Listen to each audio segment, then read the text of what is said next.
let me see. Are we recording here? 1, 2, check, 1, 2. Yep, it seems like it is. Cool. Right.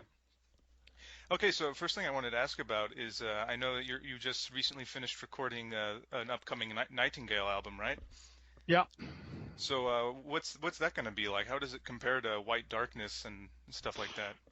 I would say it doesn't compare that much to White Darkness, actually, because it's this time around I have written 9 out of 10 songs, and on the White Darkness album, my brother pretty much wrote everything alone, and we are 10 years apart when it comes to our core influences, and that was kind of his album, and this is more my album. Mm-hmm. So you will hear a difference. But I mean, if you know the history of Nightingale from around after the millennium, you will be no stranger to the music on there, because I was actually setting out to do kind of a best of album, but writing new songs. I know it sounds kind of cocky, but that was my kind of master plan. I search for those songs that I like, and I ask around for favorite songs from the Nightingale catalog as some kind of a template because sometimes you sit there with a blank slate, it's like, what do I do, And I have absolutely no problem repeating the past as long as I don't actually steal from myself, like reuse riffs or whatever. It's just, you take a vibe from a song like Glory Days and you think, maybe that song could have a sister or a little brother, and yeah. I wrote one of those, and I listened to Better Safe Than Sorry, and I think, maybe I could get in that kind of riffing mindset and have the same flow with that epic part in the middle. And it's, for me, it was trying to create an album that I know the fans of Nightingale from around the time of Alive Again and Invisible, and also those who like the Nightfall Overture compilation, they will totally love this album, because I do, and my wife do, and she is a total fan of the new record, and that's a good checking point for me, because she is honest and she would tell me when it sucked, but she can't stop listening to it. So I think we did something right for this one. And I mean, look at the industry today. You can only do your best, and we expect really no world domination to come out of anything musical anymore. It just doesn't happen anymore. And 15 years ago, you still have this dream of fame and fortune, but now if you release something, you do it because you generally believe that people need to hear this, because it's going to add to the catalog of music from the past, and it's a welcome addition. It's not just something you do to go touring or to pay the bills, because we don't do any of those things based on the music of Nightingale. So it's out of pure love for our heritage musically, and I felt that you never know when the well will run dry again. So I just kept writing and did the best I could, So at the moment we're working with Travis Smith on the cover artwork, and hopefully have things wrapped up for a November release. Oh, that's awesome. I'm definitely going to look forward to that. So speaking of Nightingale, actually one question I'd always had is going back a little bit, how did you come up with the Breathing Shadow story arc? I really don't remember. I think it just was. I mean, I was around 20 at the time, and you had a pretty vivid imagination and you were constantly in this. Whatever you saw, whatever you heard, could be a topic for a new lyric, because you were basically signed up to do records until your dying day. That's how I felt at that time. There was always new records, always 10, 20, 30 lyrics a year to write, and I do believe that I had a moment of inspiration just outside where my first studio was located, where the actual album was written and recorded in that special week around January 1995, I think. And I do remember looking at my shadow in one of those when you were like kind of sleep drunken. You were so worked out and thinking, that would be cool if my shadow moved now, but I didn't move. That would be a weird thing. One of those like strange little details that I never thought about. That would be a pretty scary moment when you felt that your shadow was something else than your shadow. It was actually something following you around, mimicking whatever you did. But at one point, that kind of took on a life of its own. And when you work Like a alone horror movie moment, basically. I had them all the time in those days. And it was also, I kind of saw myself overlooking this huge park, and there was nobody there. It was mist on the, or whatever, snow, and, you know, all this weird things going on. And it just, this looks pretty eerie here, you know, and it's like 4 a.m. on a Tuesday, and I could be onto something. But when you're all alone and you're creating just on the spot, you don't give that concept much of a thought. You just say, oh, that's good enough for the first lyric. And then you just go on and on and on and on. And I never planned for The Breathing Shadow to have a sequel or 4 sequels or whatever it became in the end, you know. It was just like a one-off. And I thought it was pretty scary when your shadow take on a life of its own. And I started thinking, oh, maybe this was some person that he accidentally killed who's now coming back to take over his soul. And you have this whole possession, reincarnation, you know, an eye for an eye thing going, you know, and you know, and yeah, it seemed to be a pretty cool story. There's actually been kind of a role play game based on it and all that stuff. So I think it turned out better than I expected. Yeah, it led to quite an interesting 4 albums, you know. Yeah. And was part of the reason why you decided to do the Nightfall Overture compilation was to kind of put that story into one consistent sound style, maybe a bit? Because as much as I love the first Breathing Shadow album, it's definitely very different than Alive Again, or, you know, the albums that came after it. Yeah, I think the only reason we wanted to do it was my baby from the beginning, because I felt that there was so much I wouldn't say complaint, but there were remarks on the production and the performances on the first records, you know. They were very much like demos that became the album, because there was no other way around it. And I felt sonically a few of the songs just felt so much stronger even in rehearsal than they do on their album versions, you know. And I just felt that there was a time frame after we finished the Invisible album until I would go on to do other things. And I just felt, let's re-record those songs that really came to life in the rehearsal and the live way, you know, because after the release of the I album, we found 2 additional members and actually started rehearsing and writing together as a band. And we just kind of had that new version of Nightfall Overture happen almost by accident at the rehearsal room, because I felt that song would be way too complicated to do live, because I was more like, yeah, let's just do the easy songs, you know, that have just one sound on the guitars throughout the whole. We don't have to worry about stuff and keyboards and this and that. But after a few rehearsals, it became really boring to play only that kind of straightforward stuff. So we turned a corner and started messing around with songs like Shadowland Serenade. It was also a little bit like rearranged, actually, because there were more soft moments, and then we turned a soft moment into a hard one, and then we felt we have to present those in another way than just some bad mobile phone recording on YouTube or whatever, you know. So I didn't really think about the lyric thing, because honestly, even though I like the concept, lyrics are for me secondary. The music needed to be stronger, and I wanted to present also this alternative version I had in mind for. There was another song from the first record that we did there. I cannot remember the title at the moment. It's maybe The Dream Reader. Yeah, The Dream Reader is the title. Yeah, it's true. And I felt that one turned out really good and sounded almost like a new Nightingale song. And stuff like Revival used a little bit of a better production, and also The Return. I Return was also one of those songs that really suffered from the horrible production of the I record. And it's just one of those songs that was kind of not, I mean, they were strong songs, but they really suffered from the production. A few of the songs that just kind of rise above the shitty sound and just worked anyway. And I wouldn't go back and dabble with stuff like Deep Inside of Nowhere or whatever, because they have kind of an aura that they work. But I Return had way too much effects going on the vocals, and it was just something about it that said, please do me again, and I will rise and become some kind of different song, you know. And yeah, that was pretty much what we did. And put this Nightingale version of Losing Myself on there, and also this new track, Better Safe Than Sorry. So for me, Nightfall Overture is the ultimate Nightingale record, and right up there with the new one, actually, because I like it in its own way, you know. For me, that is a record, but I know some people have problems with this re-recorded old song stuff, but for me, that was something I did on my own dime, something I wanted to be done, to be able to be listened to 20 years down the lane. I don't want to sit there, oh, I wish we had re-recorded those songs, you know, but we did.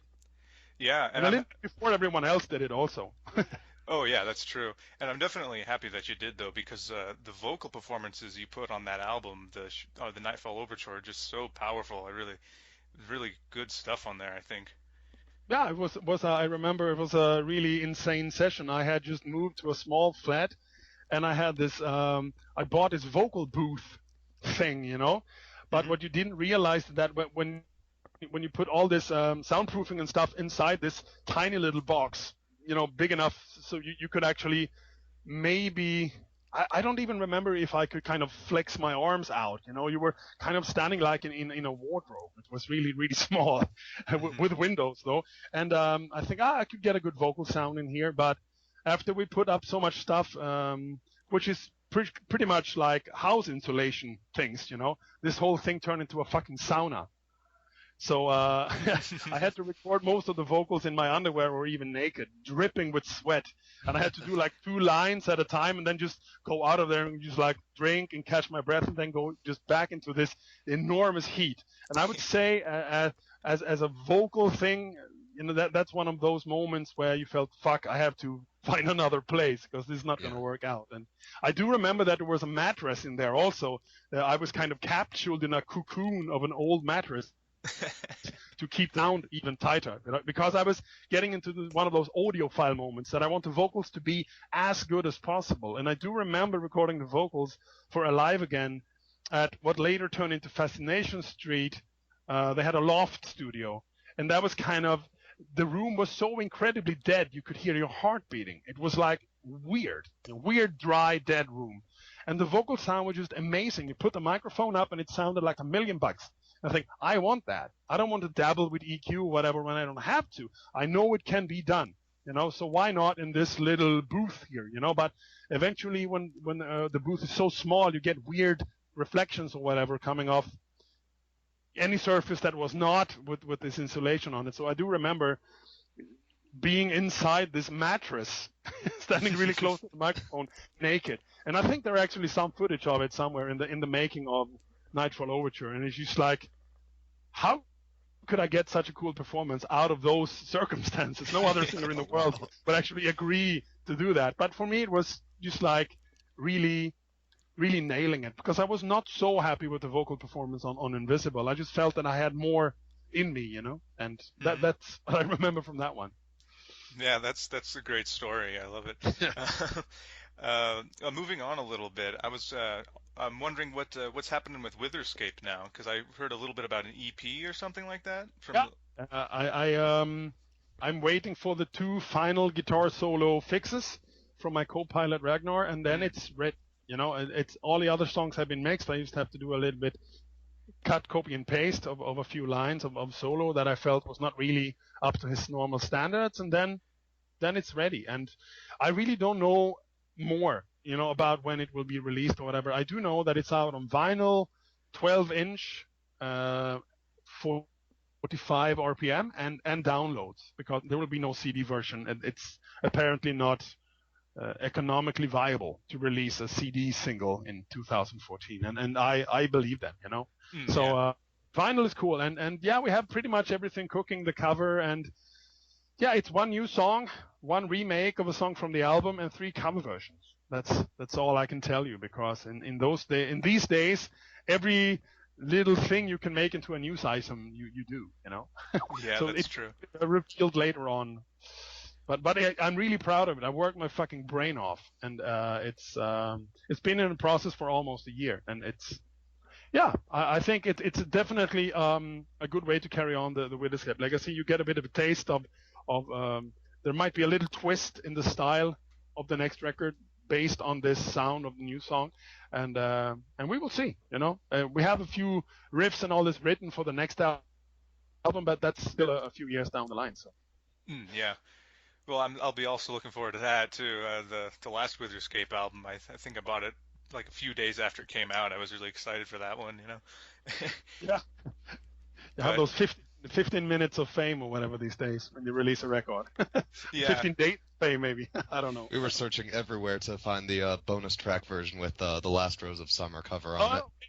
Oh, yeah. That was a joke, you know, Oh, because really? we were really not. I mean, the version itself is not a joke, but to do that song, we were working at the same place at the time, and we always said, yeah, we must make a Judas Priest cover version. And I had all these ideas, you know, like let's do Desert Plains or let's do Burning Up or, you know, something that rocked, you know. Right. And all of a sudden we just seem to have this, like, yeah, but we also do like it when they are so mellow and just so romantic. It's not Judas Priest at all, you know. And then we just, yeah, Last Rose of Summer. That's just like, sounds already like a cover version from some old 60s tune. It's just like so nice. And you cannot imagine the next guy going like for Exciter or even the more sinister stuff on the same album. Doesn't make sense, you know. So we said, yeah, let's be the odd one out. Let's make a cover version of Last Rose of Summer. And everyone, we told, you do what? That that song, really? You know, you're kidding. He said, no. And that just made us want to do it even more. Because that's not a Judas Priest song, is it? Yeah, Right. It's like super soft, and we were able to do it in the same key also, which as a singer is, I mean, I cannot do many Halford songs. I think there's like 3 more maybe in the entire catalog, and yeah, and also the Gentle Giant song was also one of those. It just kept popping up in my iTunes shuffle play thing. That song from Octopus. I think this song rocks, but it's so forgotten. Nobody talks about A Cry for Everyone at all. You know, it's all the other Gentle Giant hits. You know, but I thought, we could probably do this song a favor by kicking it in the ass a little bit and just kind of make it rock a little bit harder with distorted bass and just, you know, and open up a few minds to Gentle Giant, or a few Gentle Giant fans could be open up to Witherscape or whatever. I don't know if Gentle Giant fans do cross over into metal, but I posted it on a Gentle Giant forum, and there were kind of 50-50. Some guys hated it, and some felt it was pretty cool. And I think that's the song we spent the most time on for the whole recording, was that Gentle Giant cover. Oh, really? I think looking up the keyboard parts took like a whole day. Because the keyboard parts are the most insane, weird diddly-doos, and finding the right similar sound on a Mini Moog and all of that was a nightmare. But we were set out to do it, and we did it. And I think the future cover versions will not be as adventurous, but they will still be great interpretations. Okay. Yeah, that's cool to hear. I guess now I'd like to ask a little bit about your some of your musical background stuff, like becoming a multi-instrumentalist, which is something, you know, you've become kind of known for. How did you develop that, you know, ability to go from one instrument to the next one and stuff like that? I think it was born out of frustration a little bit, because I always played the keys. You know, we had a piano at home. I had keyboards, like little Bontempi organs from when I was, I don't know, 3 or 4. And I always had a drum kit around banging, you know, and those were my prime instruments, the keyboards and the drums. And all my early bands were based upon one keyboard player and one drummer. And I was always the drummer in every band, except my very first band. I was actually the keyboard player back in 77, 78 with my brothers. It was pretty cool stuff, actually. I was like 6 or 7 or whatever, you know, or even younger. I always felt that from the moment on that my band at the time, Ghost, decided to ditch the keyboard and start composing on guitar to be a little bit more hard rock. That was the time when I started sneaking into my brother's room and borrow his nylon string guitar. And it was working also because I play guitar left-handed, but I don't do this reversal of the strings. So I actually have the thick string pointing down, and I have the light string up, which is pretty unusual. There's like a handful of guitar players in the world who do it in that style. But I was only doing it to compose. And then I would teach guitar players, like, this is the riff, this is the chorus.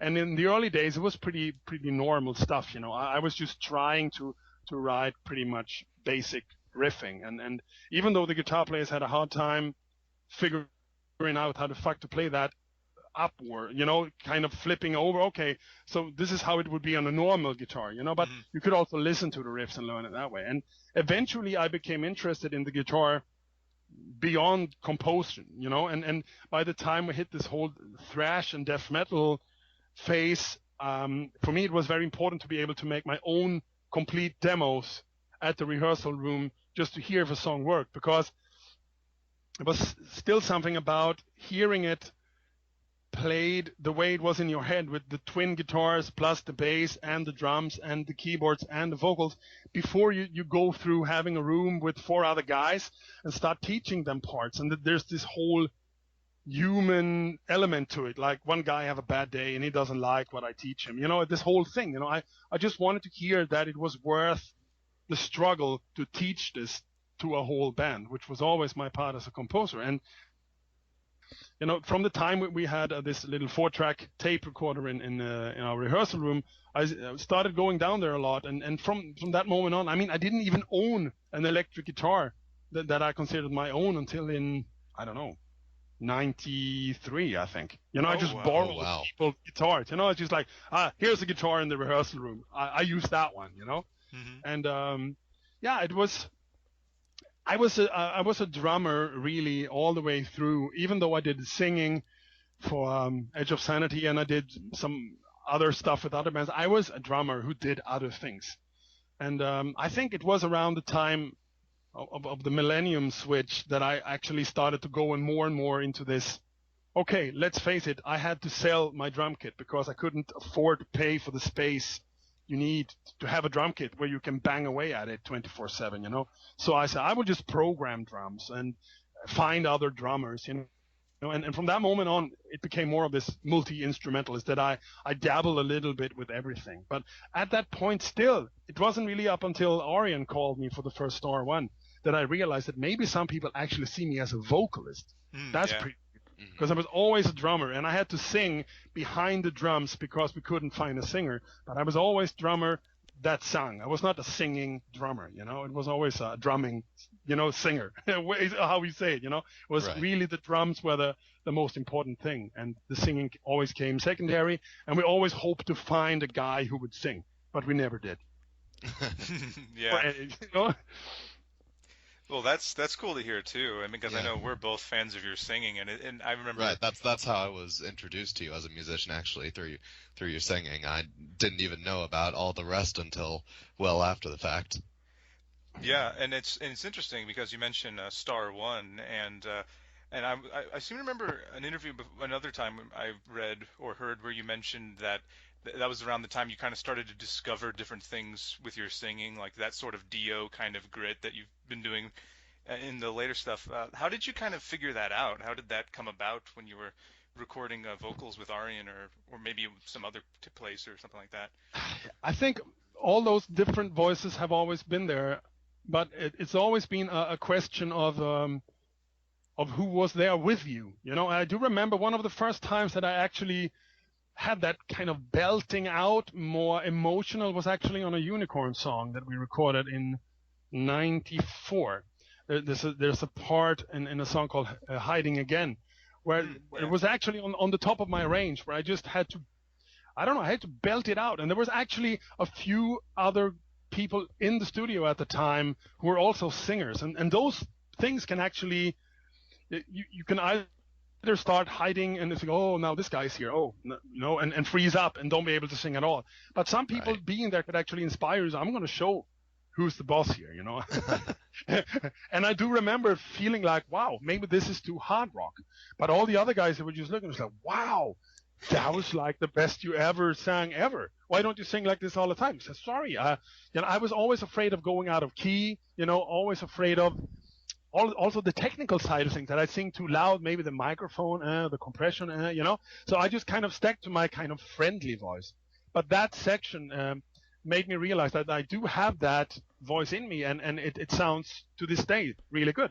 And I started experimenting with it more and more, kind of on other albums that I did later on. And there are some moments also on Edge of Sanity songs where I try to be a little bit more aggressive with my clean vocals, but still I felt that I all the time constantly going out of key, because I do still have some problem with the whole headphone versus singing thing, and the funny part is, since the invention of autotune and Melodyne and all this, where you can actually save a really powerful, inspired performance by just fixing a few notes, I don't sing out of tune anymore, because I know I can fix it.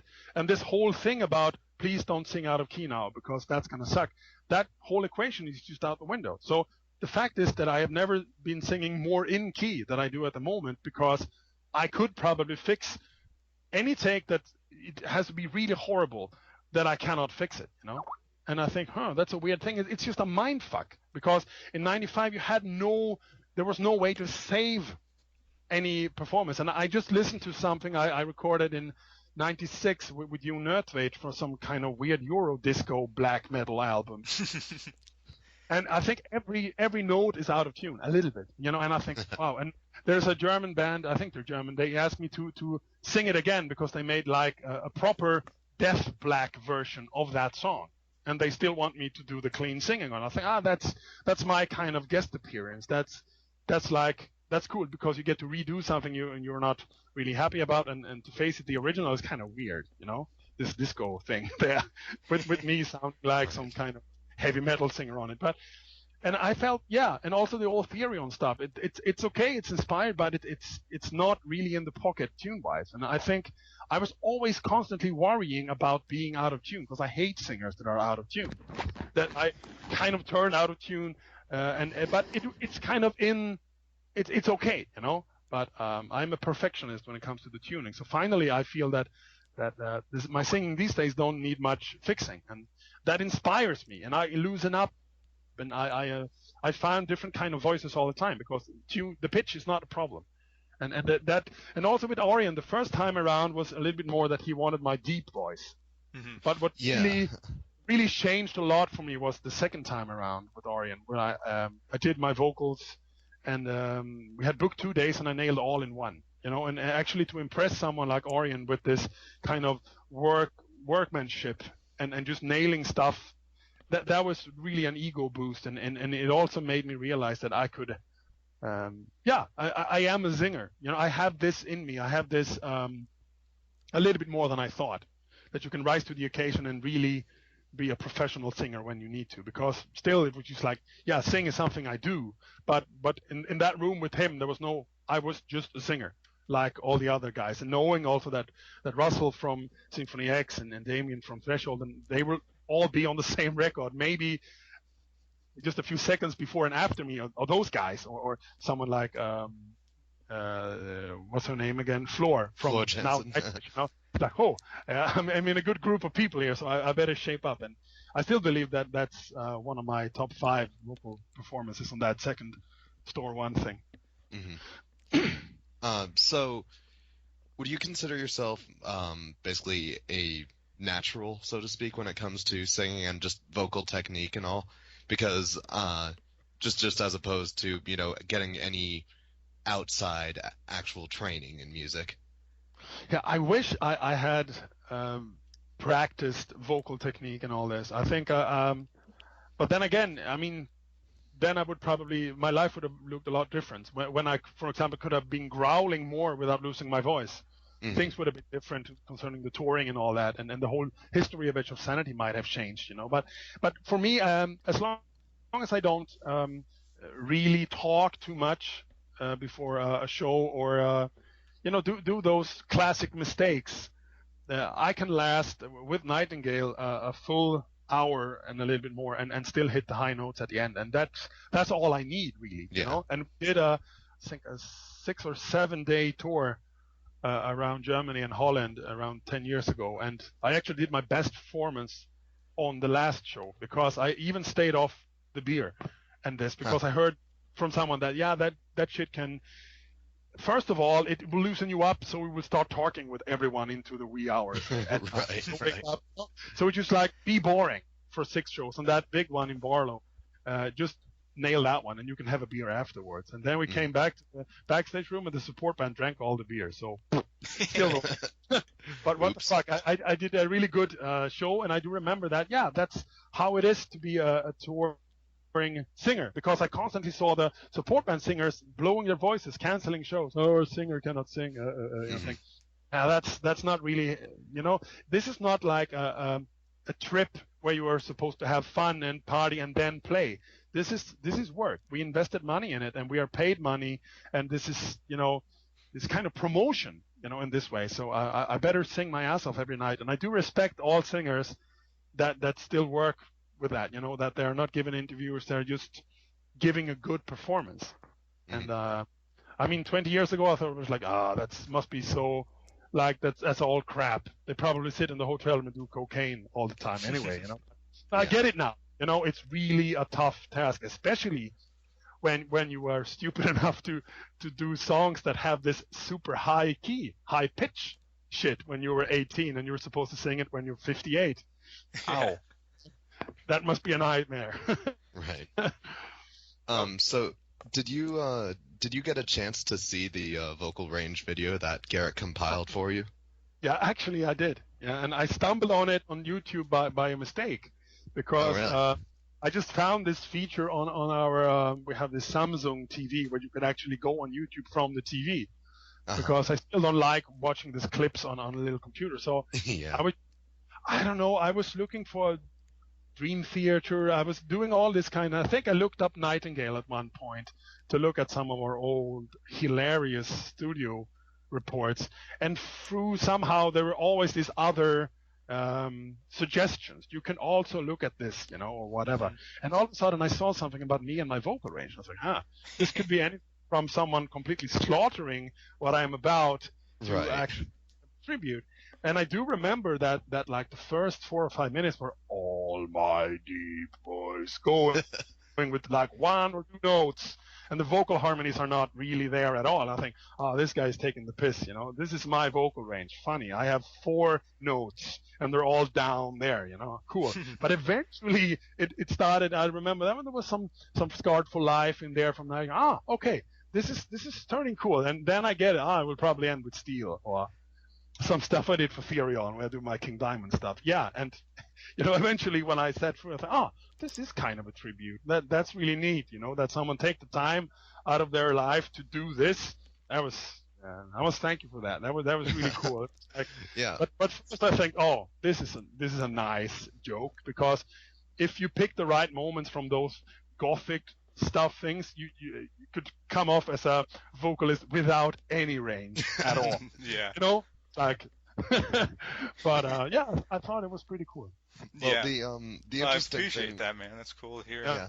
The thing is that the purpose of our website, as I think he may have mentioned in his email, is that we, go through various singers' discographies and, compile the different notes that they hit in various bands and various songs. And you were one of his projects that he did. And we've contacted a few of the other singers that we've done this for and talked to them, and it seems like some of them aren't actually aware of how much range they actually span.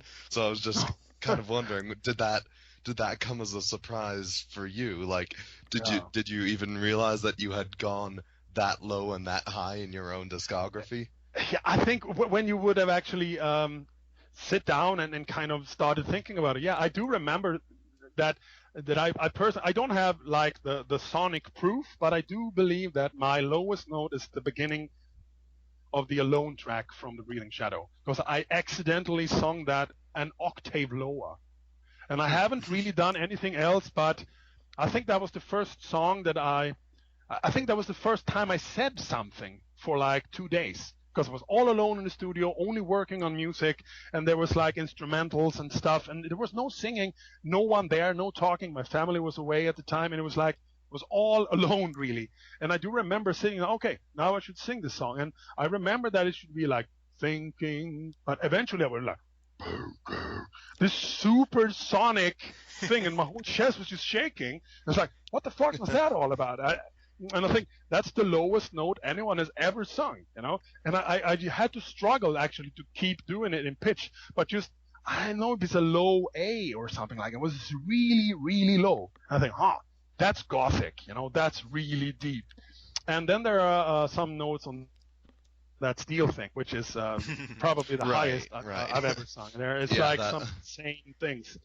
And I do remember that I felt like I had been run over by a squad of tanks after that vocal session. It was insane because it was all a joke, you know. But by the time I had finished Heavy Metal Machine, it was not a joke anymore. It was pure horror because, you know, I had no. I mean, this style is all about support from your stomach, physical body, fucking muscle stuff, you know. And I had none of that, you know. So every line was just like, oh fuck, it hurts, but I have to do it. Yeah. And all the other guys were sitting in the kitchen, they were laughing their brain out because they hear only my singing and go like, tonight, and all that stuff, and they were laughing. I said, this is not funny, you know, it hurts. Because for the first few lines it was all fun when you still had your physics with you. But I do remember thinking, how the fuck they do it, these guys who just belt out this shit non-stop, night after night on tour. And that was the beginning and the end of my falsetto singer career. But it's actually cool that it's been so well preserved and that it's actually out there, because there must be so many bands that did all this funny stuff and it was maybe not even recorded at all. You know, they just had a goof, you know, and for me it was always important to always record everything and complete the whole picture. I mean, we even did some photos that since Opeth turned big, I have never seen them because we were all in mustache and we were all really looking like it was 1983. And I do believe that those photos circulating on the internet would not be pro Opeth image. Oh yeah. So they were kept away. I was, every time I met the old guitar player from Opeth, Peter, he had the photos. I said, please just let me see one of them. I said, no. No one will ever see them. They're too horrible. Because we were all saving what we could of facial hair, you know, and then just shaving the rest and keeping that big bushy mustache. And I do remember that me and the drummer, the first Opeth drummer, Anders, we had really badass mustaches, completely like 70s style Priest mustache. I was like, we must look horrible. And and we were just trying to complete the image of Steel because we were a joke band, you know. Right.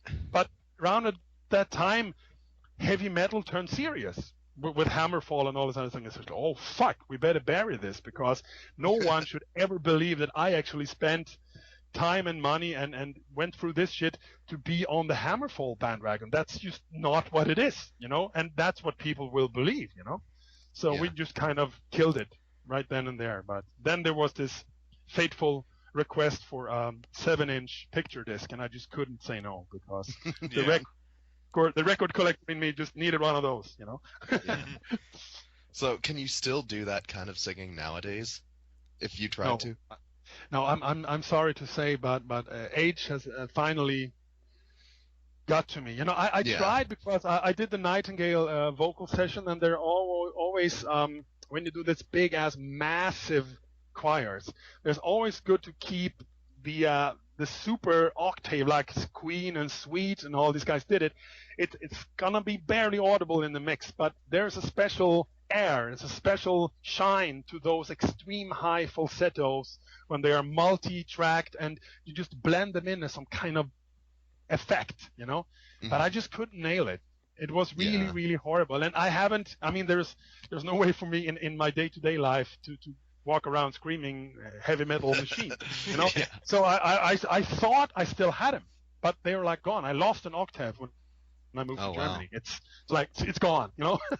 But I don't know. Maybe they would come back when I actually start doing it on a day-to-day basis, which I believe I will never do. But didn't you do a little bit of that stuff in the Last Rose of Summer cover?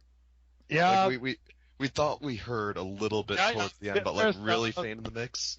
Yeah, but you're still talking like an octave away almost from the Steel shit, which is extremely fucking high. It's and I do remember one time I was challenged by a friend of mine to actually sing along to the part of Dreamer Deceiver from Judas Priest, where it's yeah, I know. I was a little bit drunk, and I thought, hey, I can do that, and I actually did. It was scary. It was one of those moments where like, fuck, I thought I would just come close, but actually nail those and the relaxing effect of alcohol and this and that. But it was weird.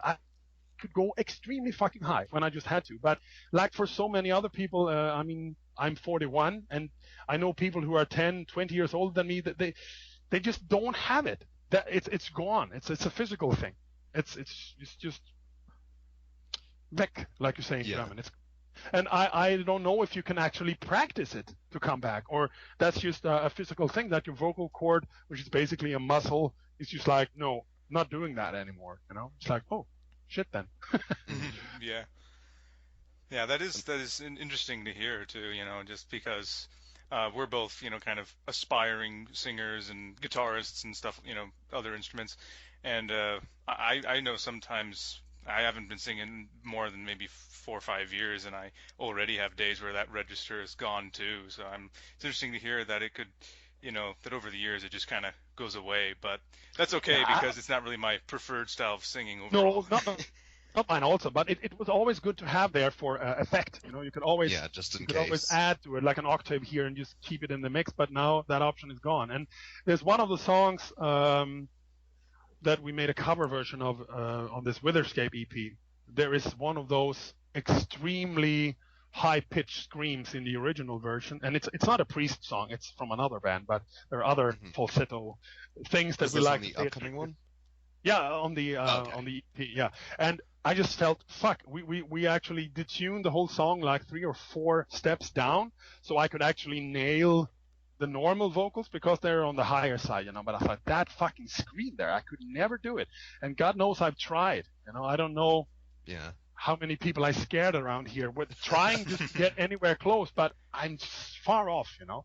And eventually I just settled for something that sounded evil and not really high at all. Because trying to do that vocals, I do remember seeing, I'm not mention any names, but I have seen a few bands where the singer is one of those falsetto gods, and I've seen shows where they just couldn't do it anymore, and the whole song is in this style, and they just make some croaking weird noise and looking like they had severe stomach problems at the same time. And I just, this is embarrassing to watch, you know. Just get it. This song, we cannot perform it anymore.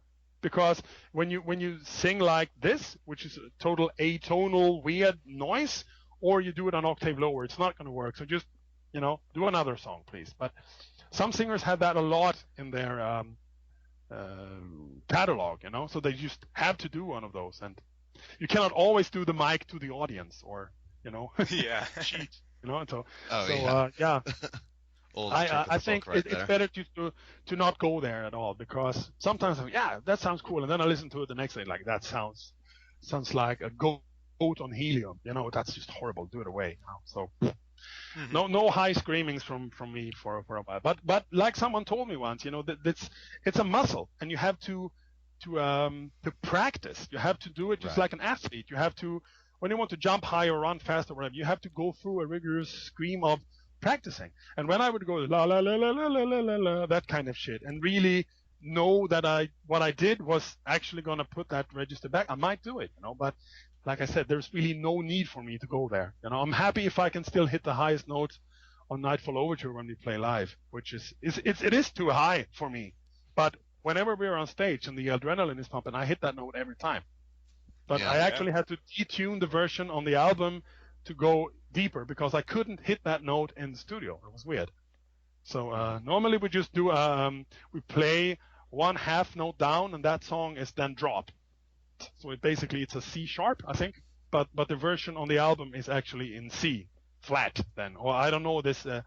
We have a different system, but it's like 1/2 note deeper than we do it live, and I still had problems to hit that note. But live, never a problem. It's weird.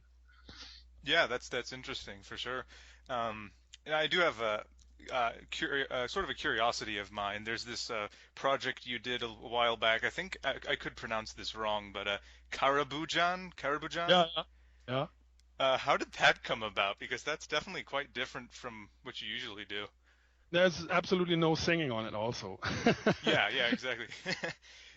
That is actually when I moved away from my old hometown to this other town that I lived in Sweden for almost 20 years.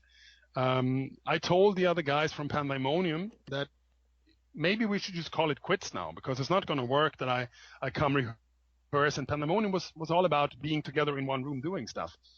And I do remember that the guy said, let's just not do this anymore. We did an album now, it's going to come out, and that's that, you know. And then one day when I out of the blue came a demo tape, like, this is the new Pandemonium demo without you. We have some other guy on bass, and we recorded it with this guy, and it was, I don't know, it was not really that good, you know. And I felt kind of like, I thought we said we would just kind of let it go, you know. But they eventually just carried on. And then I thought, I'm going to show you guys who's master of weirdness, you know. Mm-hmm. So I took everything that I contributed to Pandemonium, all the weird shit, based it on bass rather than guitars. There's actually only a few lead guitars. All the rest is just distorted bass guitars, because I wanted to keep I was a bass player in Pandemonium, and I'm going to fucking give you bass, you know. And we did this jazzy drums, and I just went bananas with any analog keyboard I could find. And then I went over to my brother's place. I brought this little digital recorder with me, and he just did all the solos on one take. It just spur of the moment, weird stuff. He just played. And then we went to visit a friend of his, and they just had this weird freeform jazz duo together. And they did all weird kinds of saxophone shit going on there. And it was just, like, for me, kind of a fuck off to the other guys from Pandemonium. And I just wanted to do something weird too, because I like that, you know, to do that kind of weird shit. But that was kind of this, and then it just sat there, you know, on my tapes. And one day, someone from Relapse just asked me, do you have some weird unreleased stuff? I said, yeah, I believe I do, you know. And since they had done the last Pandemonium album, they felt that could be kind of a spin-off. Mm-hmm. So they just released it. I think a year or more after it was recorded. But I was happy that it came out, because I still believe that most of the riffs are really cool, and there are some really, really cool melodic moments and some really weird shit on that one. Way weirder than anything I've ever done before or after. So I kind of got the weirdness account fixed, you know, and that was cool for me. Yeah, I definitely enjoy listening to that one. It's just so crazy, but there is definitely a certain structure to it, as you say, you know. There is, but I cannot structureless things. I'm a pop fan in this way. Even weird instrumental freeform death jazz needs structure, you know, and it's just how it is for me. I cannot see myself just stapling riffs or doing this weird stuff. I don't have the classical music appreciation in this with various movements and parts and, you know, tempo changes and all that, like some people do. I come from a rock pop background where you have verse, bridge, chorus, and that stuff, and that's really, you know, I've tried it a few times to go and write differently, you know, but I cannot. I know my brother could. Some of our most famous Nightingale songs, like Stalingrad, for example, it's got nothing conventional about the structure at all. Yeah. It's just like sections, and then there's this ending thing, and then it's over, you know. It's like, oh yeah, that's how you could write when you have one of those things that it just happens, so it flows nicely, you know. But the way I write, I think, oh, that's a good verse, oh, that's a good chorus, oh, that's a good bridge, and that's a good solo part, and that's a good part, or whatever. And you just kind of try to piece them all together at one point. And eventually it turned into a good song, and that's how I write. But I do know that there are other people who just write weird. And the only time that I actually strayed away from that path intentionally was for the first Crimson from Edge of Sanity, was actually written in the way you hear it. Oh, really? To make sure that it was not one of those records where you could hear that it was pieced together. It was written to be in a flow, and that's why it feels like 25 minutes rather than 40. While the second Crimson 2 feels as long as it is, because it is pieced together. And there was no way for me to write in a flow, because I was actually piecing together parts from all over the 90s into that album. So yeah, that's this long song creation. You have to write it from the first to the last minute, and just know what you've been through, and you know what's supposed to come in big, bold strokes, rather than that riff or that, you know, here should be a long, fast part, and then after this we can go to the doomiest shit you ever heard, because we have to spread it out over 40 minutes, you know? Yeah. Which to do in a 4-minute song, to just keep going from grindcore to doom. But when everything can just flow out into some bigger thing, and you never did it before in this way, and then it can turn pretty unique and cool. Yeah, I definitely. It's cool to hear you talk about the songwriting process, because I know sometimes I have difficulty with like coming up with one part and then thinking, okay, what am I going to do after this? It's interesting to see how you would you say you normally start out with like a chorus or something and you kind of build the rest of the song from there? Or do you usually start from the beginning to the end? Or No, I was never really. For me, the chorus is like the heart of the song, and then you kind of build it from there outwards. And sometimes you have just a riff, like the song Twilight, for example, from Edge of Sanity. You just had that. The verse riff was the one riff that never fit in any other song. I tried to put it in, I don't know, 2 or 3 other tracks, but it never worked. So I said, I'm going to write a song for this riff, and everything will have to work with it, And that's one of the few times I had to kind of custom made a whole song, because it's a special groove that we never seem to have in any other song where that riff would fit. And there are moments when I have, it's sometimes really hard to piece stuff together that it flows nicely. And I spent, I don't know, a year probably doing the Witherscape record pieces together so they flow nicely. And I cut so much out of the songs. After rehearsal, we made pre-production, and we felt, this is the arrangement. And then one day I listened to it.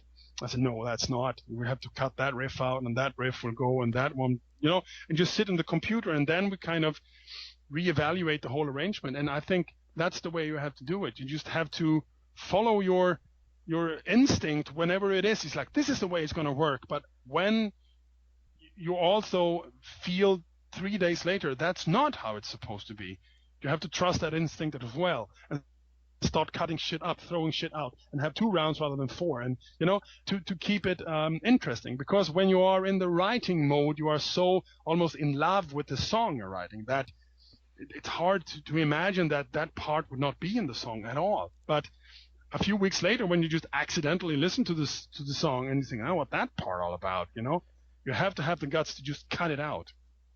And a few of those riffs that we cut out have actually been reused in this new Witherscape song. It was never about the riff being bad or not good. It just had a rhythm to it that's impossible when there's a 4/4 or like a normal pulse. You cannot just throw that riff in. It will just be weird in any arrangement apart from when you start with this riff and write the whole song around it. Then it works. But sometimes it's just like you have a song in 4/4 and there's, I have this cool riff here in 6/8, and it's like, yeah, but that will sound like someone put a riff in there. It will not sound like, and then the next riff will be something like this, and you write it. Then you would never write that riff, It would never come natural. So you would just have to pick those odd riffs, and you say, sorry, we save it for another song. And then now when you're like, okay, we did that first record, and the well is pretty much run dry from all that stuff. Were there any pieces we cut out that could be a good building block for a new song? And there were, And so that's where we're at the moment. We're trying to see what was cut out and why didn't it make the cut of that song. It's nothing to do with the quality of the riff itself, just that the vibe was not right. And I do believe that's how they make movies also. There are entire actors that are cut out of movies because it just didn't work with the whole thing. And there were money spent and a lot of hearts broken because of it. But, it just have to be done. And that's what producers used to do. And they used to see the big picture. And nowadays when bands produce themselves, it's not really a normal thing that one of the guys in the band also go back and start dissecting his own songs, because he's then the writer, Yeah, but that's the way I see it. I think that I must be entertained at all times from my own material. And even though I think I had a few cool riffs going, I can say, this is awesome, this is almost a whole song. And then I hear that only one of those 5 riffs will make it. I just delete them on the spot and just keep that riff and go on. And eventually you end up with a lot of those good parts that survived. And then when you finally can piece them all together, then you have a really good song, And that's how that's the only way I can work, because I'm not a professional songwriter. I mix and master stuff 8-9 hours a day, and it's not much time for me to actually sit down with an instrument at all. So I do tend to write a lot in my head. I just kind of hum or whistle or think cool. Like I have a thing at the moment where I'm writing for my solo album, where I all the time I just have this kind of to get this kind of powerful choruses like Twilight or this kind of stuff, it's like where it's almost like a chanting thing. It's like a growling voice going for something really catchy. And then it's not really that important what the guitars are doing. As long as the vocal is so extremely catchy and powerful, then you could pretty much play with an open E string and it would still work, Huh. But the other way around will never work. You can never really, when you put vocals on riffs, for me, then the vocal takes over. It can be the coolest riff ever, but when you sing something incredibly boring and stereotypical growling style on it, it will just kill the riff. So I tend to start these days with like an embryo for like a chorus. It's all the vocal rhythm for the growling to make sure that it sticks, even though there are no harmonies in there at all. It's just like the pattern itself against the beat is so catchy that you will just hum along to it, and that's the way it will have to work for me. And essentially, there's kind of a hidden pop song in there, like Twilight also. You're in the twilight sky tonight. That could be like an 80s rock anthem, which you just put notes to it, Yeah. But we didn't. And that's why it turned out to be like, oh, I really like this chorus. Yeah. And that's what we did with one of the songs from the album on the Witherscape EP.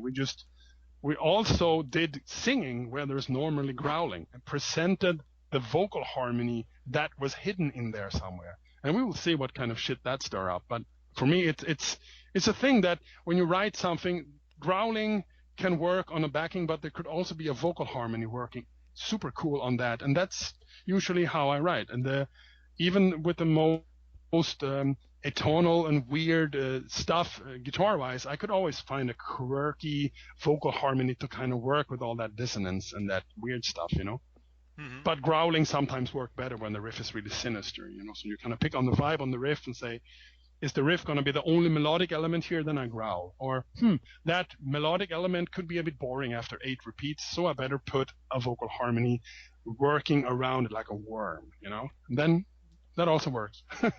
Yeah, that's very interesting to hear. Yeah, definitely. Actually, if you don't mind me asking, well, I just wanted to know, so if that's a way that you go about writing songs in terms of just constructing riffs and putting them together, what about when you get a finished song and then it ends up getting shelved? Like, do you ever come back to that and reconsider it for a new album like you do with the tracks that get put away from previous songs that you started to write, or what? I think there are only a handful of songs, if even so, that were kind of finished and then shelved. I always feel that somewhere in the middle, because for me, finishing a song up to the point of writing lyrics, that's just like, I hate writing lyrics. And even putting someone else up to the task of writing lyric and then say, nah, it's not going to work. That I think there's a handful of times in my entire career where there are actually songs that felt after the recorded that one is not going to make it. And it's like one Unicorn song that I totally love, but the other guys felt it was too much like Richard Marx pop music. But I still love that song to bits. And I was still pissed that they didn't want it on the demo. But I see their point. That was a progressive rock thing, and that song was not progressive anywhere at all. And that was there's in Unicorn there were a few songs actually that were completely with lyrics, and then they were shelved, and I could revisit them. But sometimes you get it after you swallow your pride and all this. It's like, the song maybe we're not up to par with the rest. So, but in terms of the whole death metal thing, there are only a handful of songs from the Edge of Sanity catalog that were shelved, and most of the time they were all dissected into bits and then used for other songs, like I told you before, that maybe you hear that song and think, the verse is cool, but the rest is just crap. And then you take that verse and, that new chorus I wrote yesterday, they're a perfect match, and boom, you have a new embryo. And that's the way I usually work. I used to, the last song that I really wrote, the last time I felt really creative was actually, I would say around 10 years ago, in 2004, when did some of the stuff that was the Invisible album, and then a bit later in the year, I wrote Better Safe Than Sorry. I wrote the stuff for Bloodbath, Eaten, Brave New Hell, and all that kind of stuff. And then I just kind of dried up. That was enough, And I just had been nonstop writing like an idiot since, I don't know, 89. Always writing songs, always doing stuff. And I think during the way I was gone, I just always wrote riffs, but not as often. And I recorded them on my mobile phones or whenever there was, and I was always having a folder on my hard drive called riffs, And every now and then I just poke in there, 4 riffs. Cool, that was last year. Super, But eventually, your life change. You get inspired by you meet new people, like Ragnar, for example. And I got all his riffs that he had been collecting, and that started the musician in me again. And eventually, you find yourself reaching for the guitar more often and just sit and twiddle around. And every time I sit down now on the sofa with my acoustic, there's one good riff coming out of that little twiddling session, even though it's just for like 4 minutes. There's just inspiration is there again, And for me, it's also being signed to Century Media means that there's a different machine behind the whole thing, and I know the music will reach further away and reach more people, and I want this to be really good, And I felt that sometimes when you're on a really small label, it's like, who cares? It's going to sell like 200 copies anyway. But now there's a machine behind you that demands a little bit more, and I do anything I can to give them the best possible product. And that's been good actually to wake me out of my songwriting coma. And I feel that I am sonically with my mix and mastering, I'm at a point where I'm comfortable. This is the kind of quality that I always wanted to achieve from my work, and the flexibility to go from sounding like the first Burzum record, sounding to the latest Symphony X or whatever. I love it. I know how to do it. I have the tools, I have the knowledge, I have still this, I want to do it, And then it's time for the songwriter and the musician in me to have a little bit of attention again. So, but I know that nothing is eternal, so I'm just really like trying to get it all done in this time that I know that I have the contract, So I put that solo record out, and then I'm going to make another Witherscape, and then I don't know. Then I don't know what happens. Maybe I cannot write a song to save my life in 3 years, but hopefully I will, But I never thought I would be like dried up, I never thought that everything I wrote would sound like shit B-sides, And then I was just like, fuck this, let's be a good engineer and just let it heal. And it did. I'm back, and I do believe that in some cases I'm a better songwriter now than I was in the old times. Yeah. I was wondering also, since you mentioned lyrics and how you're not too fond of writing lyrics, what led to you deciding to have Paul Kerr write the Witherscape lyrics for The Inheritance? Well, I've mixed so many albums for November's Doom, and for some reason I just felt that when you have again the beginning of, I don't know how long the story will be revolving in the whole inheritance thing, but it's definitely going on in the song on the EP, and it's going on for the next record, and probably longer than that. So I wanted to have some native, either in English or in American. Like I work with Clive Nolan from Arena and Pendragon on Crimson 2. It's a different vibe to the lyrics when they are written by someone who talk this language. Don't have to sit and look in dictionaries like we Swedish people have to do sometimes. And you get the wrong vibe, you get the wrong meaning, the grammar is wrong, this and that. And I just felt that Paul was a really great lyricist. I really loved the stuff he did for November's Doom. And I just felt that it would be so cool to find someone who was up for this task to just kind of translate my scratch vocals into real lyrics, syllable by syllable, which is a really hard task. And that's my biggest problem. Even if you find a vocal line that says, this is really poetic, this is really cool, but it's not the right rhythm for this chorus. So I have to find now a way to say that, but rather than using that cool line and change the vocal harmony, God forbid, I just have to change the vocal, the line, and I have to change it. And I just felt that I needed to focus on the music and then have someone at the same time working on the lyrics and just send them to me one by one. And that's just the magic with Paul. That's just how it works, So he's writing the lyric. Did he write the lyrics on the new single too? Yeah. Oh, and, that's cool. Yeah. Yeah, he's been informed about the how the concept will move on and this and that, and I'm really looking forward to work at a slower pace, because the plan I do have is that I will finish the writing for my solo album, and after that, I will try to do Witherscape songs one by one, rather than collect all the songs and record all at the same time. I actually bought a brand new drum kit and equipment to record drums here at my studio, so I don't have to go anywhere to record my drums. I can just write and record on the spot. And Ragnar will do the guitars and bass in Sweden and send them to me, and we'll just write and compile finished masters of the songs one by one, rather than, like I said, just write all and then record all at the same time. So because I felt the attention I gave to this one song we did now for the EP, this is the kind of attention every song should have. And that's what I will give them. I will treat them all like this one new song on an EP. And of course, thinking about the big picture, but it's in terms of production, in terms of how much time I spent getting every detail right. When you have, and you know that when this song is finished, one song down, then you can focus solidly on that next one. You don't have to worry about the other 6, 7 songs because they're not even written, And that's a new way for me to write and record and do it. And that's inspiring at the moment, Yeah. Because I always have this bulk of stuff that you have now 2 weeks to finish all this stuff.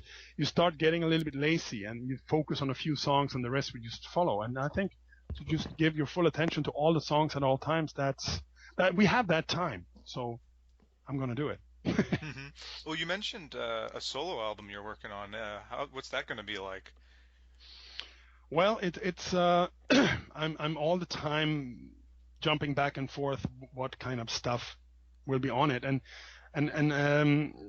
it's really too early for me to say to 100% what it will be all about. But I do get the vibe that I will not settle for anything less than like the perfect combination of all that I like about metal, basically. From the most brutal to the most epic doom stuff. I will not go so far into the Witherscape territory. There will be the guitars will be more Bloodbath, Edge of Sanity style, really deep in the tuning, much twin guitars, this big massive wall of evil death metal guitars, and I will take care of everything myself. That's the only thing I know.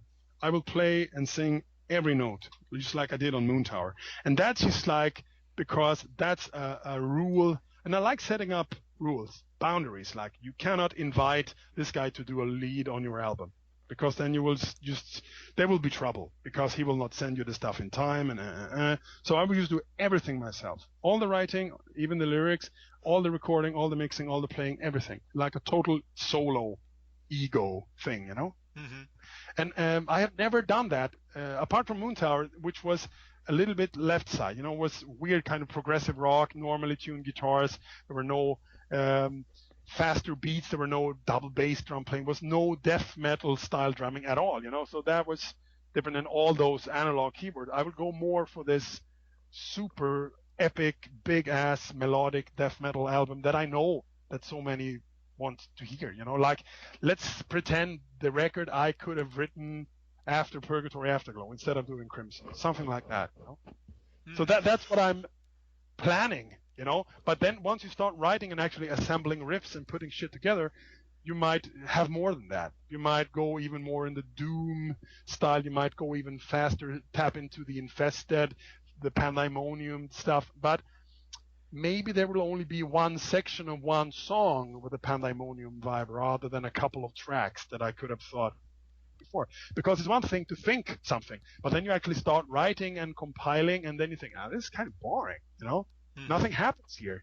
Shit. But that riff is cool. I will keep that, throw the other 5 away. And that's the process I'm going through at the moment. I was actually writing a riff just before you called. And that's one of those classic twin guitar Edge of Sanity riffs that would just sit so nicely on Spectrosaurus or Purgatory Afterglow.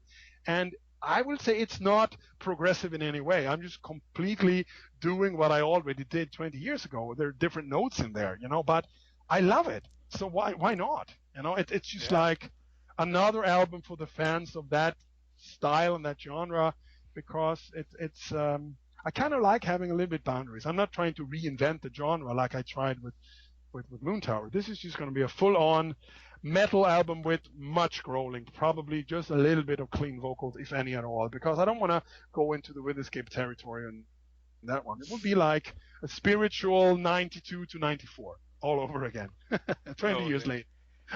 That sounds really exciting. Yeah, I think definitely all the old school Edge of Sanity fans, we're all probably going to be excited for that. People who are but it's fond important for me that it's just as good or better. I'm just not gonna release something that is just a bunch of notes and rhythm. For me, every riff have to be really one of those really good. If the melodic have to be exciting and beautiful and smart, and the two different guitars should all do weird cool things, and together they create something even cooler, and the bass should just be underneath that doing even weirder cooler things. And it's not so easy to write, but I'm doing it. I've started this pretty horrible process for your ego where you just sit and record, and you go home and think, fuck, that's a really cool thing. Come back the next day and think it all sucks, because you're not in that hyper state anymore. You're just like, oh, that's just boring, But like I said, a few minutes here and there survive. Even this, like, oh, I feel like shit, but that's a cool riff, That's the kind of pace I put my material through. It has to be really good to survive, because I'm the biggest critic I ever knew. Yeah. So right. Maxim, did you have another question you wanted to ask? Or? So do you are you still in touch with Arjen nowadays? Not really, no. I okay. follow Facebook, and I asked him. I think the last time we were in touch were like during I think it was around the Witherscape time. It's probably like 2 years ago. I asked him for an email address from some keyboard player, and he answered really politely. And we did this, what's up, what's going on, this and that. And right. I listened to his latest Arion album, and that was cool. But no, we were never really socializing in that way. Okay. But, because I was. Because that's the way it works, Yeah, I was kind of wondering if there was any possibility of there being a third Star One album at any point. Because he, after you guys released Victims of the Modern Age, I know that there was never a tour for that one. No. And I read somewhere that Arjen said that he was just done touring completely for some reason. I didn't get what the reason was, but I wasn't sure if that meant that Star One was done altogether too, or what. I don't know really, but I think Arjen and me have a little bit, we're a bit similar in this way, that when you come off a project, is really this massive, big thing. Sometimes you want to do something completely different, a little bit more right. to the point, shorter song. You don't have to worry too much about filling up this 15 minutes or whatever. So maybe for him, Star One is one of those things that he know will work. And when he wants to do the Deep Purple Rainbow thing out in I don't know how many years, I will be there, Oh, okay. Yeah, well, absolutely. That's good to know. If he wants me there, of course. Mm-hmm. But I would never say no to him in this way. But Sure. I love this whole idea, that it's a little bit traditional, but still with different vocalists. It doesn't have to be this over the top, super long tracks. But I think I would love to do it. Absolutely. And God knows which kind of riffs he come up with that works for Star One, and eventually maybe he have enough to fill up an entire album. You have to ask him. Yeah, I mean, he is good at getting back to fans. Yeah.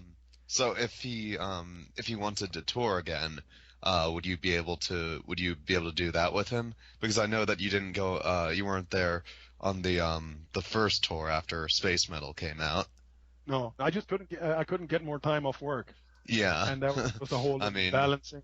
It was really, and I do have the same thing going on these days, being my own in the mix and mastering. You cannot really expect him to pay me the kind of money that I would lose to not be here doing my work. So I mean, think it's understandable with all the projects that you have going on.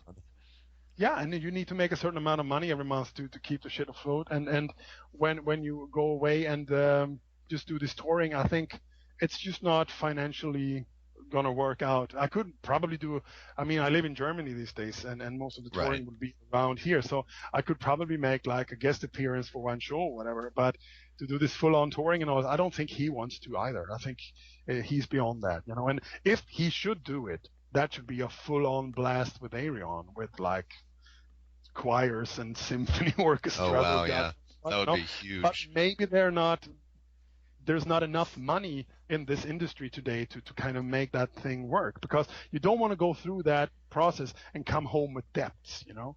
You still have to be like a minimum of a break even, or at least make the same kind of money you would have made working in McDonald's in the same time or whatever, you know, but not lose money doing it and come home and just find that you have to move out of your house or whatever because you cannot pay the bills because you went touring.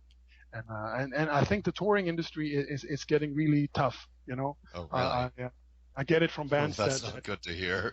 They have to tour so much more to pay the bills that eventually fans might even get tired of them, you know. I see some bands that used to come here every 3-4 years, they're here every year now, just playing again on the other record, because they don't make the money anymore from the record sales. They need to make them elsewhere from the merch, you know. And you sell more merch when you're touring, and it's the backlash from the whole downloading stuff. It's right. Now 10 years, and it's finally like, you know, this is now how it is, you know. Yeah. So does that mean that Nightingale probably won't be doing any shows in support of the new album, or will there maybe be some shows, or? I don't know really. At the moment, it's still you see from the reception you get from the record, and releasing an album in November, there's still this long time before the festival starts kicking in, you know. And I am no stranger to putting the stuff together, play a few new songs and the old classics, but there's a whole logistical nightmare involved in me getting back to Sweden to do the rehearsals and putting the whole machine back up again after so many years. We are good enough to do it. We did like a surprise show at my brother's 50th birthday, September last year, when we hadn't rehearsed or played live for a year. And we still knew the songs like, just like clockwork, you know? And I think, we're still in that stage, but some of the new material could use a few more rehearsals, and there would be backing tracks that we need to fix and this and that. So if there's a few really cool shows, like someone would say, you can play that festival or that festival, and you get this and that much money, maybe that's enough, you know, to cover my expenses for going back to do this and that. And I'm not saying no, absolutely not. But at the moment, there's nothing planned. Okay, yeah, I was just curious because, you know, it's always cool to when Nightingale do some shows, even though I obviously haven't shown up at any, but you know, it's cool to see some live shows, even if they're filmed. Although it's never fun when you have to deal with the cell phone quality and stuff. How do you feel about that, by the way, the whole cell phone live video stuff? Since I know that there are some musicians out there, well, namely Axl Rose, who will just, you know, chase fans into the audience to get them to stop doing it.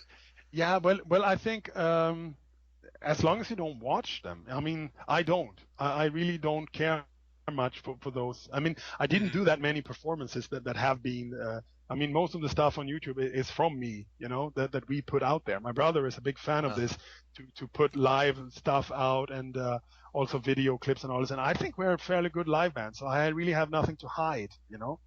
But sometimes it's just so that it's just a distorted mess, and you see the shoulders of the guy rather than the band. And you hear some fans singing along. There's and you see some like tour dates from the band shirt, and then in the background a band, you know. And I think, what's the point, really? You know? And this whole thing turned into this: please do not play any new songs, because I don't want anyone to hear the new song in that way. I want them to hear it in the way it was intended, you know. So of course it's boring when the band don't play a new song that's coming up on the blah blah, because it's going to be officially released 25 seconds after it's ready. Just the whole audience pressing like upload button, you know.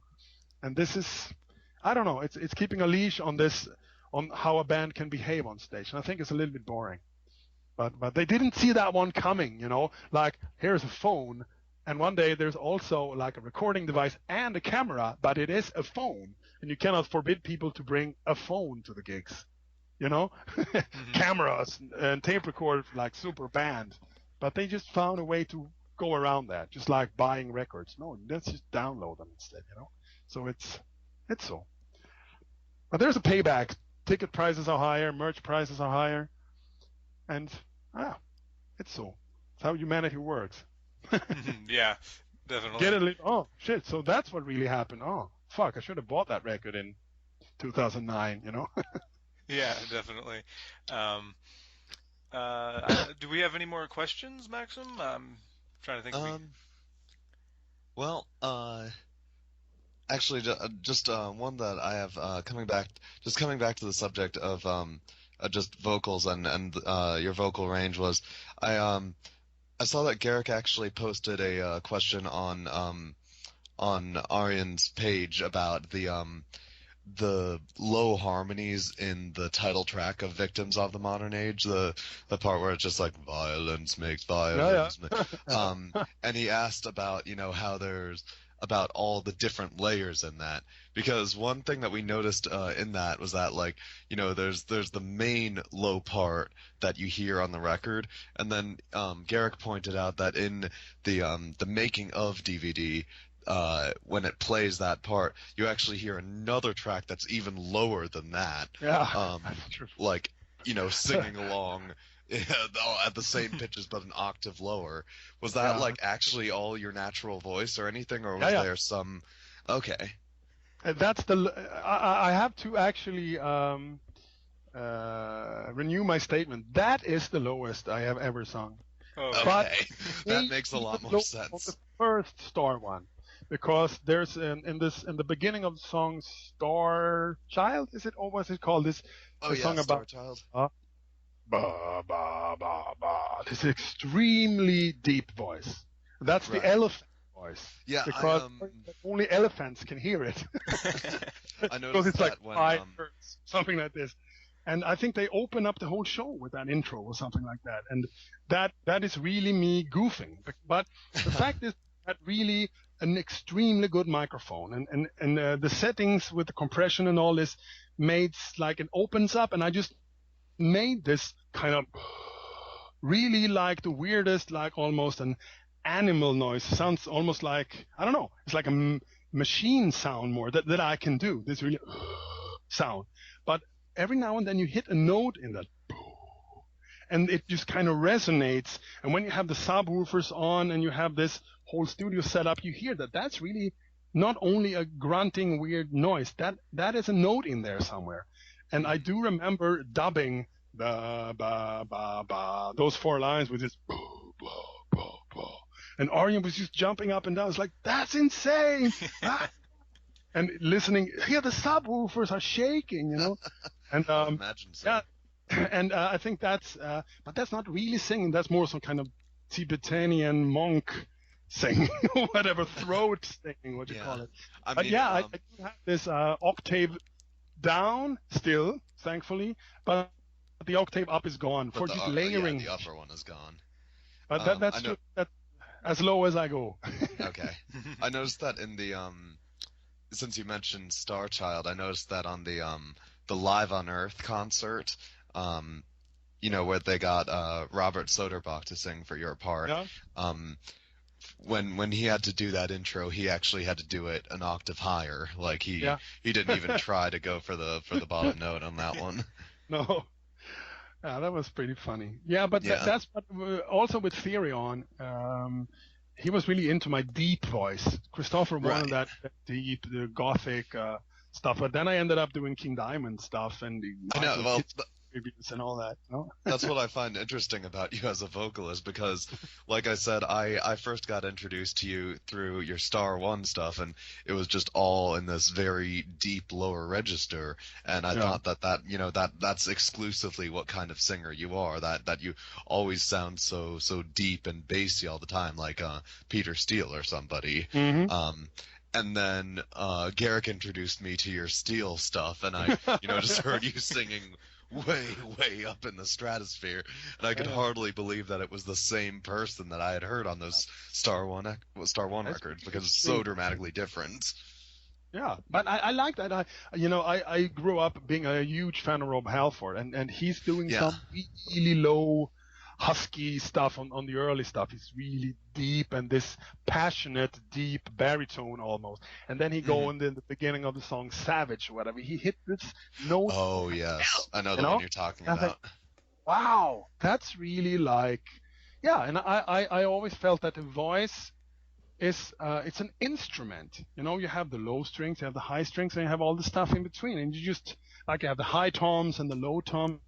So you just have to experiment. And even the growl part for me was completely weird because I was a traditional normal singer up until I was probably 16 or 17. And I started playing drums with a thrash metal band where we eventually went from a bit like this Anthrax kind of meets Slayer, a bit mix of tonal vocal and some kind of screaming vocal. And all of a sudden you heard Obituary and you heard those growling. And I started experimenting with that part of my voice, that deep elephant monster voice, but just adding even more power to it. And then eventually I could growl. And I thought I sounded like John Tardy, of course, but I was like miles away. But that was kept me going. People tell me like, yeah, you sound really brutal with that growling voice. And I'm at that age where you feel, oh, you think? Oh, cool. And I remember by the time we released like the Edge of Sanity demos, I got fan mail. Real fan mail. People saying, you are the best growler together with David Vincent and John Tardy. You're the god. And I think, here I am like 18 years old getting fan mail because my growling is one of the best in the world to this person. And with my normal voice, I was probably on some like 7 millionth place in singers, you know? And I think, this is something you could work on, you know? So I got a bit cocky with the whole growling thing, and I just carried on doing that. And eventually you develop a technique and you get the stamina and you could perform a whole show. But the moment I kind of stopped doing that, the whole growling voice went back to its original state, which means that I can only do a few lines before I'm completely fucked up.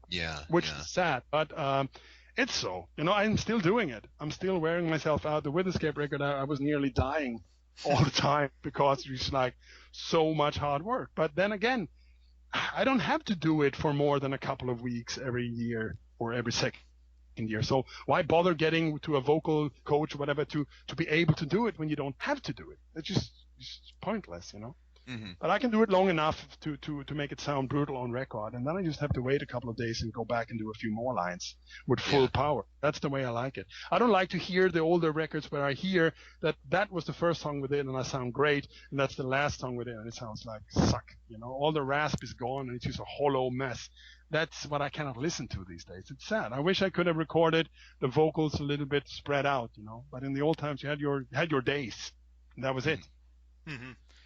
Yeah, so usually when you're recording, you vocals come last, right? You go drums first, or like how does that process work? Because I know you've become such a good producer, and I was curious how you kind of developed the recording process for that.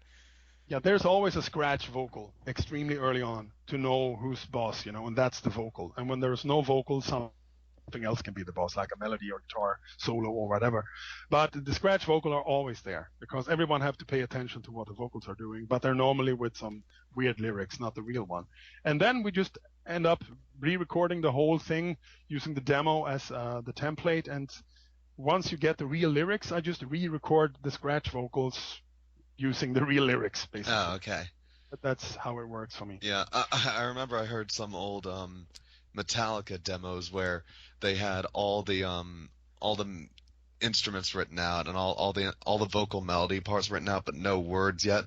So James Hetfield just sang the melody on the word "nah" for the entire song. Yeah. So have you done that before? Yeah, I've done similar stuff, but usually I am there's a lot of rock and fire and tonight and of course. And for Witherscape we had a fascination for death priced and all weird. Some words you sounded so evil. So that's not even a real word because I thought Judas Priest was pronounced Judas Priced for like 4 years until someone told me it's actually Judas Priest. I said no. That doesn't sound hard enough. You're just priced. That's much harder, you know. Being in Sweden, and all this. Okay. So it's really priest. Shit. And then I remember that just doing the scratch vocal, some used like a death priced. Just came out. That's pretty rough. And Ragnar just had a laugh and said, "Death priced. That's so awesome." And it's just like all these scratch lyrics. And there's actually something called the Box of Rock from Nightingale, which is kind of a self-made bootleg style thing with all the demos and stuff, including my brother's demos. And they're all scratch lyrics. And there's some really hilarious stuff there, sometimes in Swedish, and just Right. horrible scratch lyrics. And there people can hear how it all started, Yeah. So those are like the fan collector's items, I Yeah, guess. there's I think we made like 50 of them or whatever, and then whoever Okay. got them, they really cherished them, and they're really pro-made and all that. But we felt, who the fuck want to hear the demo from that song? Me singing "Yeah, Baby Tonight," but apparently there are people who like this kind of stuff, and my brother is really into that kind of stuff, and he just said, yeah, let's do it, that's cool. Yeah. All right. Anything for the fan. Yeah. So how old exactly were you when you started out just doing music professionally? Professionally, I would say I quit, I would say the beginning of 93 would probably be the time when I for the first round, when I paid all my bills from money that came in through either face it was mostly through recording and mixing other bands, because I didn't get much for the gigs. Right. And then I kept doing that until March 97. And then I just got tired of the whole thing, and I took a job in a normal music shop where I could sell equipment that I used to work with. I was this kind of tech guy, and Right. I stayed on for quite a long time, full time, and used my holiday times and my free days and my Sundays to do other stuff, like the First Bloodbath stuff, the Diabolical Masquerade, Moon Tower, the Nightingale, I record, Alive Again. They were all done on my holiday days and all this, apart from keeping down a real full-time job. And around, I don't really remember, but I think around 2006, I just said to my boss that I want to quit and full-time mixing and all this, but he kind of talked me into staying on half-time, which was a smart thing, because that time that was the right thing to do. So I worked a couple of full days in the shop and a couple of full days really in the studio. But as I got my foot back into the mixing and mastering world, eventually I had so much work that I had to sleep like only a few hours at night, and it was like a night. So both jobs were suffering from just being too popular, basically. So I just quit then, full on, and it was like, then I was only mixing and mastering, and eventually I moved to Germany, where I live here with my wife since a few years back, and here I can, at an even better, because she also have a job, you have a nice flat and all this, it feels finally you come full circle that you can actually do this mixing and mastering, recording and performing, and live a completely normal life. This is my day job, and I have also free time. Like later today we go to the Wacken open air, just hang out, have a great time. It's just like the life I always wanted. But there was always this, like, you had a day job, and then you have to sacrifice everything else to do your music bit, But now I don't. Now I have my music bit and my spare time, and get my bills paid. Which is an excellent thing, actually. Maxim, if you don't have any more questions, I have one last general question I'd like to ask. I have one general one too. Well, this is actually just about as general as it gets. And I'm sure you've been asked this in tons of interviews already, but who do you consider your primary musical influences, or who were you, who were your influences from like a young age when you first started to get into music and all? I would say that there were two bands that I totally idolized and worshipped up until the point that I only had patches from them on my jeans jacket, only posters of that band on my walls. There was no other band. First it was Kiss, and then it was Judas Priest. Kiss. I completely we both are fans of Kiss as well. Yeah. I know. I would say up until from the beginning up until Lick It Up, and from the beginning up until Turbo, I know everything about. You need to know about Kiss and Priest and whatever. I was a super diehard fan. Had everything I could get across. I even used to try to look the same, like today I'm KK Downing, and this. I used to wear makeup like Kiss and all this stuff. But and after that whole thing, I went through a phase where I kind of Kiss and Judas Priest were always okay with my two older brothers because they had also been fans of them, you know. But then I just like became old enough to say, I want to discover some favorite bands of my own, stuff that you don't like, stuff that you don't approve of, you know. And then I went more into this whole AOR thing. That's where I really started to flesh out my own favorite bands. And then I never really had this. It was a few years there where I was just kind of searching, and I liked bands, but there's an English band called FM, which is kind of an AOR, like just good normal commercial hard rock music. I was a big fan of them, collected all their records, their shaped picture discs, you know, all this stuff. And I was also into Journey and this kind of, but it was not really this super fan thing, you know. And then I got hooked on Marillion really late because I always thought they were a Genesis clone. Because I always liked Genesis and all this, but I was just like listening to it and really enjoyed it. It was never like a fan guy walking around with a Genesis t-shirt, but eventually I heard the first record they did with Steve Hogarth, which sounded nothing like Marillion that I thought it sounded like, and I was kind of a combination of progressive rock and AOR, and I just kind of bought it hook, line, and sinker, and bought all the Marillion records, and that turned into the biggest Marillion fanboy you could ever find. With awesome, focus on the Hogarth years. I was a total fan. And after that, I discovered, had a fan moment for Rush for around 96, 97. I was totally a Rush fan, bought all the records, just learned everything there is to know about them and watch all the videos.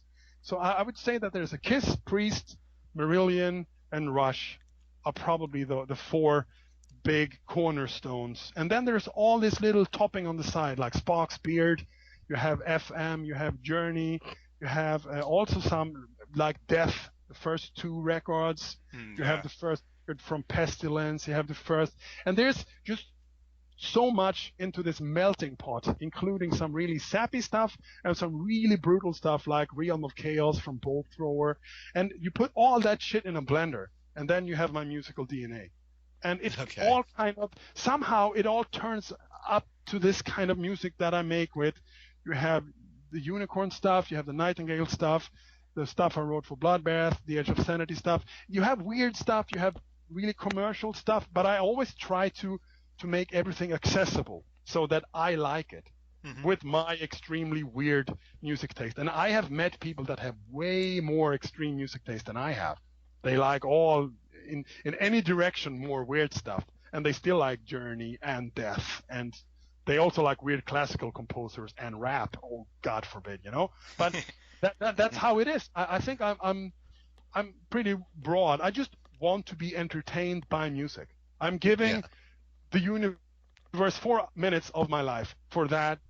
Push that play button, and I want to be entertained. I want to feel stuff, and it doesn't really matter what it is, what kind of music it is. I get, you know, and if it's not good, I turn it off or I go to another song. I'm this skip person. I just want to be entertained, and I want to entertain others with my music. But first and foremost, I want to be entertained by my own music when I listen to it. I want to listen to it back to back and then think, maybe I should listen to it again. That's the way I want to live my own albums, you know, and that's why they don't come out that much. And I think it's important for me that I stand fully behind my own recordings. And that's when you get negative reviews or whatever, you think, yeah, well, I did as good as I can and I like it. But to release an album that you don't like, this feels really weird. And I've done that in the past, you know. It felt like only a few good songs on it and the rest, which is like padding, you know. But these days I'm going to make sure that everything I release is solid and I like from the first to the last second. Yeah. Well, okay. So my last question. Well, I'm going to start by saying I've become a really big fan of your stuff over the last couple of years, and I try to buy any of your CDs when they actually show up in the store, you know, and I can. Cool. Yeah, so I try to go out of my way to do that, you know, when it's available for me and stuff. And one of our friends, he's a big fan actually of the Unicorn stuff. And, you know, I ended up listening to like Edge of Sanity first and stuff. And so I went back to Unicorn, and being that I was too also a big fan of Marillion and stuff, I was like, oh, this is so cool. It's like he's doing the neo-prog stuff or something. Yeah. And I was just wondering, to kind of end the interview, when you look back on that time period, that kind of, like in the early 90s, and now I think I agree, like your newer stuff I think has progressed even more. I think that's why I'm such a fan. I like to hear what's coming up new. But what do you think when you look back on those Unicorn days and those early Edge of Sanity days and stuff like that?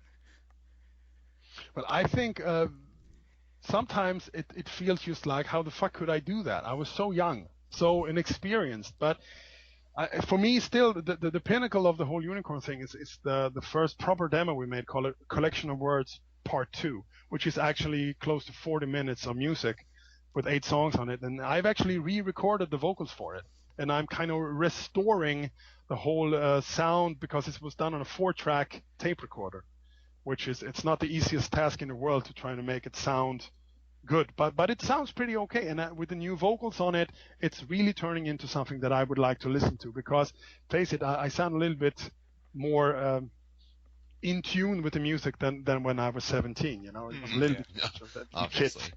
Yeah, but I feel that maybe one of the reasons was that was the only thing that existed in my world at that point for those extremely productive years between 90 and 92, when I did so much and also really good stuff. That was the only thing. I was almost, I think I would have been diagnosed with some weird letter combination for how I was in those days. It was all about the music. I didn't care shit about social life or whatever. I went to school, came home, wrote music on the piano for Unicorn or on the guitar for Edge of Sanity, rehearsed with, I think at one point I had like 9 different bands and projects going on, and we all rehearsed. We all existed. So it was like, on Mondays we rehearse with Edge of Sanity at 6 until 8, and then I have to bike to go with Unicorn from that to that. And then on the Tuesday we played drums with a hardcore band, and then I had punk bands, hardcore bands, even was in a reggae band for a while. It was just like crazy. I just wanted to do everything possible. And that's how I am. I just kind of tuck it all in, and then I think I like a bit of that, and a bit of that, and a bit of that. And eventually it all, just like, you get fired from that band quit, that guy moved away, that band is no more, and you sit there. In the end, you had like, that was but it was an extremely exciting period for me, and sometimes I just kind of go back and relive those moments, because I do have some videos and all this from those days. And I think that's when, as a musician, when I was most alive, I was still not focusing too much on the whole mixing and recording thing. It was all musician, rehearsing, getting the songs done. And especially the Unicorn time around 1990 was an extreme highlight for me. Like 89 and until summer of 89 until summer of 90. That was like the highlight year for Unicorn. So much good happened. We did the Collection of Words 2 demo and the Weirdest of Tales demo. That's like our peak. We did a couple of live shows, and we were functioning as a band. It was all really, really super cool. And I'm so grateful that the universe gave me that. I have had a couple of bands that actually functioned in the way they should, like we did in the early days of Edge of Sanity and this period with Unicorn. I was in a band, warts and all, whatever it meant. You were fighting, crying, screaming, and everything depended on everything at all times. It's like, no, that's not good. Even the tiniest detail on a logo should be like, no, that's not good enough. You have to do it better. You thought about everything, and everything was so important. And eventually I became this person who recorded and mixed, and I got a little bit tired. And it felt like a long time, but it was only a matter of, it's like a year and a half, 2 years, when everything was so just full on that I was fed up with it. And then I just came down that I recorded and mixed so much, and music was something I did as a hobby, but it was so extremely intense, because that's who I am as a person. It's either black or white. It's just full on or not at all. And that was really a full on period for me. Like, you cannot believe it. Yeah, I definitely imagine so. Maxim getting a little sick here. But yeah, thanks a lot for the interview. Yeah, is there anything else you want to say to fans out there about anything coming up or anything like that? Or I hope they check out the Nightingale record, of course, and that they check out the Witherscape EP when that is released. I think it will come out this year, and that just keep their eyes and ears open for any new stuff that's coming out. in the future, my solo record, and then another Witherscape album. And also thank everyone for checking out the Witherscape album, the big comeback, and the response have been overwhelming. And I'm trying the best I can to not make anyone disappointed with our future releases. And I'm really looking forward to start working on the second album. I think it will be really, really cool. Yeah, well, thanks. Yeah, it's been great. And also thanks to you guys for doing this. I think it's cool. Yeah, we really appreciate you taking the time. Try to get a hold of Rob Halford. Very busy day. Yeah, it's actually one of those days when it's kind of cool. We're going off to Wacken in a couple of hours, so I thought it was a good day to. I just did some remixing for some band from Israel, and I did a few rips, and I would just go home, go to Wacken, party, and then work starts again on Monday. Yeah. It's been quite a lot of going to festivals and this. This is like the third weekend in a row we're going to meet. I actually met some old teenage fans, like the singer from Tankard I met last in this week, and then I got to talk to him. I was a big Tankard fan, I don't know, in 1990, I think. And it was cool to finally meet them. And you meet some people that to them I am there, like, oh, I can't believe I meet you here. And then, yeah, it's cool. I just met my old hero. Now I am your hero from when you were 15. Oh, that's weird. Yeah. But I met the guys from Hail of Bullets and Arch Enemy, and so a few weeks ago also, and I haven't met them in like forever. So it's really cool. Yeah, it's been really great getting to talk, and I'm glad that you enjoyed my my compilation, because you have to update it with the deepest shit from Star One and the highest screams from Steel, turn it into just like a 10-second segment, like the highs and lows. Oh yeah, no, I agree with you. We do maybe stretch those sections out a bit more than we need to. We do, yeah. Yeah, so I probably did a bit overkill with the low stuff, but I'm a bit of a low note fan sometimes. Yeah, he is. But you're right. Yeah, that would be a cool thing to do. Just kind of put it more in their face, like, here's the range, Right. Yeah, but they have this on they have this cartoon that they have a movie that they do, like Jaws movie. There's like the rabbits. Yeah, Jaws in 10 seconds. Gonna need a bigger boat. And it's over, and it's like 10 seconds or whatever. It's like in a minute or so. I thought, just give the guys the range. You could do it from guys like Rob Halford, some of the really deepest, like and then this part from Savage, and just like boo. That's the range and the story. You could do it with Jeff Tate, you could do it with so many guys. I think it would be pretty funny, actually. And see who can go the lowest can also go the highest. And then you have a competition. And you can win pizza or whatever. Yeah, that's a good idea. He actually has another one on his channel for Rob Halford, if you're interested in checking it out. Oh, I still need to update that, though. I have a new one coming up. It's not updated, but he has a video for Rob Halford's vocal range. And then on my channel, I have, since you mentioned that you're a fan of Kiss, I actually have videos for Paul Stanley's vocal range and Gene Simmons' vocal range. And Gene Simmons is someone who you wouldn't think to have a good range, and is actually a much more talented singer than a lot of people give him credit for. I have some Kiss live stuff where he do the high harmonies for "I Was Made for Loving You" on this, and it's a little bit too loud in the mix. And I believe he said once that I will never again sing like a woman or something like that. That's the one thing he regret, Right. That's cool. Yeah. Well, I have to get going, guys, but it was nice talking to you, and good luck with the feature. Yeah, thanks. Yeah. All right. Well, thank you very much for your time. You're welcome. All right. Okay. Take care. Bye-bye. Bye.